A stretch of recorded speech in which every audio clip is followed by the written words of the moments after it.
I'm sorry to say, but sadly, it's true, that bang-ups and hang-ups can happen to you. You can get all hung up on a prickly perch, and your gang will fly on. You'll be left in a lurch. You'll come down from the lurch with an unpleasant bump, and the chances are then that you'll be in a slump. And when you're in a slump, you're not in for much fun, 'cause unslumping yourself is not easily done. You will come to a place where the streets are not marked. Some windows are lighted, but mostly they're darked. A place you could sprain both your elbow and chin. Do you dare stay out? Do you dare go in? How much can you lose? How much can you win?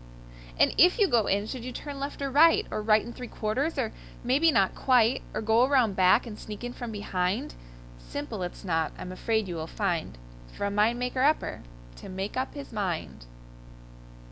You can get so confused that you'll start in to race down long wiggled roads at a breaknecking pace, and grind on for miles across weirdish wild space, headed, I fear, toward a most useless place, the waiting place. For people, just waiting. Waiting for a train to go, or a bus to come, or a plane to go, or the mail to come, or the rain to go, or the phone to ring, or the snow to snow, or waiting around for a yes or a no, or waiting for their hair to grow. Everyone's just waiting.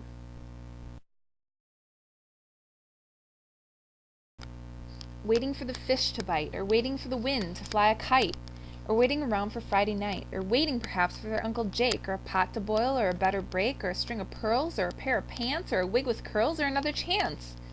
Everyone's just waiting.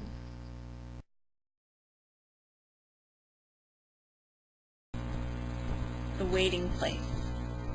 A useless place, and yet a place that I felt I've been stuck for a while now. I'm just waiting for the next thing, waiting for my next trip, waiting to move to a different country, waiting for that special someone to coming into my life, waiting for someone to call me, for someone to text me, for that email, for you name it. I feel like I'm constantly in a state of waiting. Ralph Waldo Emerson had a little bit of advice on waiting. He said, how much of human life is lost in waiting? And I think I've heard that before, and that's why this season seems so hard, because I don't want to be waiting. I want to go and I want to do. But here's another quote.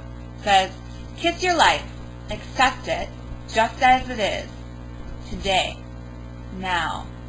So that those moments of happiness that you're waiting for don't pass by. I don't want to wait around for things to happen, but I want to go out and do. I don't like the season of waiting, and yet I know that it's necessary. And so it's been really hard. One of the fruits of the Spirit is long-suffering, which we know more as patience. And I know for a fact that this is something I often lack. There's a quote that says, patience is waiting.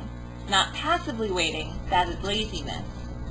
But to keep going when the going is hard and slow, that's patience.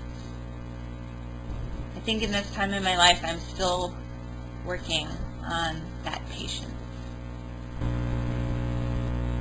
So in closing, I'd like to give a big shout out to Dr. Seuss for understanding that sometimes the waiting place sucks. I'd also like to thank God for letting me know that I can rejoice in my suffering, because suffering produces perseverance, perseverance character, and character hope, and hope does not disappoint, because God has poured out His love into our hearts by the Holy Spirit whom He's given us.